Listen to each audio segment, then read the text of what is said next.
Ja sam bio jučer prvi put tamo, uopće nisam znao da to imaju, mene su upozorili kolegi umjetnici ovdje, tako da sam bio apsolutno iznenađen.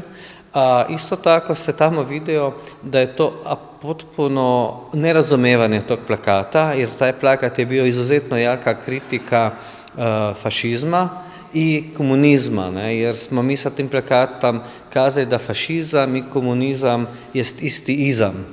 Ne, i jer su naš plakat prvo su taj plakat primili i bili oduševljeni kad su saznali da se zasniva forma na nacikunst plakatu iz 1937. godine, onda su apsolutno osuđivali to i mi smo bili na nekom vrstu pritvora. Javni tužilac Jugoslavije htio da nas stavi u zatvor. Jer kad sam ovdje vidio, to je u smislu neke propagande koja je apsolutno strana tom plakatu. Mislim da apsolutno nikada nas nisu kontaktirali, ništa, tako da, kao što sam kazao, prvi put sam vidio i to su apsolutno napravili bez autorskih prava.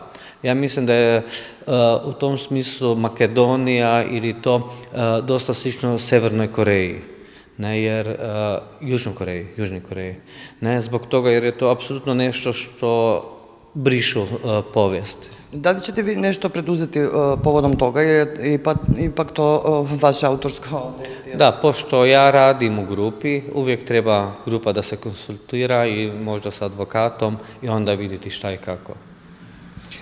Da li ste se vi sreli možda sa direktorom muzeja? Ne, nisam se sreo, ali nekako mi je bilo baš, samo sam video plakat i to mi je bilo to.